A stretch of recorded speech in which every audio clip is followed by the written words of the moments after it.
कपड़े धोने वाली बहू। शादी के पहले से ही विभा को कपड़े धोने का बड़ा शौक था। कभी नल के नीचे तो कभी तालाब के पास। अरे मेरी नीली वाली लुंगी नहीं दिख रही है। विभा की अम्मा कहाँ रखी है लुंगी? अरे वो तो विभा ने परसों ही धोकर रखी थी आपकी अलमारी में, देखो वहीं होगी। वो ना मैंने आज धो दी, मुझे लगा कि गंदी हो गई होगी। अरे कैसे गंदी हो गई थी, उसे तो मैंने पहना भी नहीं। हे भगवान, इस लड़की के कपड़े धोने की आदत से परेशान हो गया हूँ मैं। जितना तो घर में राशन नहीं आता उससे कहीं ज्यादा डिटर्जेंट पाउडर का खर्चा है। इसकी शादी करवा दो, शादी जाए अपने घर में ही करे काम, फिर चाहे घर के कपड़े धोने हो या पूरे गांव के। हाँ ठीक बोल रही हूँ, देखता हूँ मैं कोई लड़का। वो दिन भी आ जाता है जब विभा को देखने लड़के वाले आ जाते हैं। लड़की मुझे अच्छी लगी। होने वाली सास कहती है, बेटी अगर कुछ पूछना है तो पूछ लो। वैसे तो हमारी लड़की बहुत ही शर्मीली है, जो बोल दो वो मान लेती है, इसे क्या पूछना होगा। अरे कैसी बात कर रही हो माँ, मुझे इन लोगों के घर रहना है, सवाल तो कई है। हाँ हाँ बेटा पूछ लो ना, क्या पूछना है। आप लोगों के घर कपड़े कौन धोता है? सास का मुंह बन जाता है। देखो अगर तुम ये कहना चाहती हो कि तुम्हें कपड़े धोने नहीं आते तो सुन लो, कपड़े मैं ही धोती हूँ, लेकिन तुम्हारे आ जाने के बाद मैं रुमाल तक नहीं धोऊंगी। अरे चुप रहना भाग्यवान, बहू बेचारी घर आई नहीं, उसे डराना शुरू कर दिया। वो क्या है ना बिटिया, अभी तक तो ये कल्लू की माँ ही धोती थी, लेकिन अब तुम्हारे पापा तो दहेज में वॉशिंग मशीन देंगे ही। तभी विभा की माँ बोल पड़ती है, सवाल भी पूछा तो क्या। वैसे भाई साहब, मशीन की तो फिर भी कपड़े धोने की कैपेसिटी होती है। मतलब जो बिटिया दे रहे हैं ना विभा, इसे कपड़े धोने का बहुत शौक है। ये आप लोगों के क्या, आस पड़ोस गांव मोहल्ले सबके कपड़े धो दे और उफ तक ना करे। बाहर देखा नहीं आपने कितने कपड़े सूख रहे हैं, सब हमारी बिटिया ने ही तो धोए हैं। बस भी करो ना माँ, शर्म आ रही इतनी तारीफ सुनकर। और तो और एक दाग निकाल कर दिखाओ तो मान जाओ। हाँ अच्छा माफ करना बेटा, मैंने गलत समझा, हमें तो रिश्ता बहुत पसंद है। और ऐसे जुड़ जाता है रिश्ता कपड़े धोने का शौक रखने वाली विभा का। उसकी शादी हो जाती है कोयला फैक्ट्री में काम करने वाले कल्लू के साथ। शादी के बाद अचानक विभा चिल्लाती हुई सास के पास आती है। सासू माँ, अरे सासू माँ कहाँ है आप? ये तो धोखा है, धोखा दिया आप लोगों ने मुझे।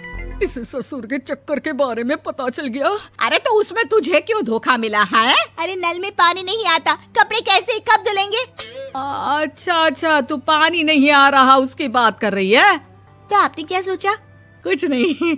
अच्छा तेरी माँ ने कहा था कि कपड़े धोने का शौक है तुझे, याद आया मुझे। शौक बोलकर कपड़े धोने वाले मेरे जुनून को कम ना आके सासू माँ, कपड़ा धोना मेरा गुरूर है। तभी पति भी वहाँ आ जाता है। अभी मैंने इसे सनी देओल की फिल्म दिखाई है, उसी के डायलॉग मार रही है माँ। अच्छा सुन, साफ साफ बता रही हूँ, पानी सुबह 4 से 6 और शाम को 10 से 12 आता है, समझी? विभा टाइमिंग सुनकर हैरान हो जाती है। ये क्या भूतों का मोहल्ला है? सुबह 4 बजे उठकर कौन कपड़े धोता है? 4 बजे टंकी में पानी जाता है, फिर सारा दिन धोना ना, किसने मना किया? अरे कैसी बात कर रही हैं? 200 लीटर की टंकी में कितने कपड़े धो लूंगी मैं, सुबह ही उठ जाऊंगी मैं। अब क्या था, विभा सुबह 4 से लेकर रात के 12 बजे तक कपड़े ही धोती रहती। एक रोज सास पड़ोस से निकलकर कहीं जा रही होती है कि साथ वाली कहती है, हाँ कल्लू की माँ, जरा ये बताओ कि 2 साड़ी है, 2 ब्लाउज और एक पेटीकोट और एक नाड़े वाला लंबा कच्छा। हाँ तो? अरे तो क्या, कितना लोगी धुलाई ये बताओ। धोबन दिख रहे हैं हम क्या? हमारे पति सरकारी नौकरी से अभी रिटायर हुए हैं और बेटा सुपरवाइजर है कोयला फैक्ट्री में।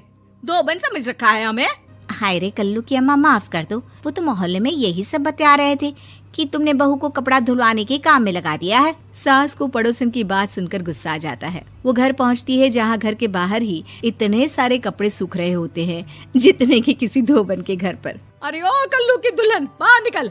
माँ जी यहीं आ जाओ, बाथरूम में चादर धो रहे हैं हम। अरे अभी हम धोते हैं, तुमको बाहर निकलो। ये आस पड़ोस वाले बोल रहे हैं कि हम बहू से कपड़े धुलवा कर उसे कपड़ा धोने वाली बना दिए हैं। अरे छोड़ो ना माँ जी, किन लोगों की बातों में आती हो?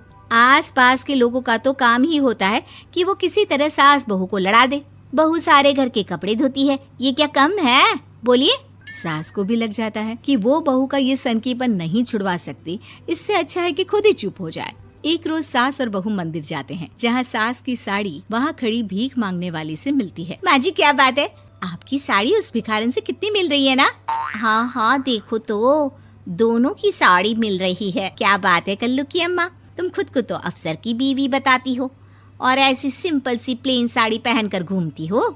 सिंपल और प्लेन नहीं है ये साड़ी। तो क्या सोने के धागे से फूल बने हैं? कुछ भी सासू माँ, कुछ भी। हाँ बने थे इस साड़ी में सोने के धागे से फूल। मेरे पति लेकर आए थे मद्रास से स्पेशली मेरे लिए 10,000 की। ताहे भाई साहब इस भिखारन के लिए भी सेम टू सेम साड़ी लेकर आए होंगे 10,000 की। सास उस वक्त तो कुछ नहीं कहती, लेकिन बहू के साथ घर आती है और अलमारी से एल्बम निकाल कर लाती है। ये साड़ी देख रही है, ये वही साड़ी है जिसे मैंने अभी पहना था। इस साड़ी में ये जो चमकदार फूल दिख रहे हैं ना, ये सोने के धागों से काटे गए हैं। लेकिन तू लोकल वॉशिंग मशीन ब्रश से घिस घिस कर सारे फूलों को निकाल कर साड़ी प्लेन कर दी।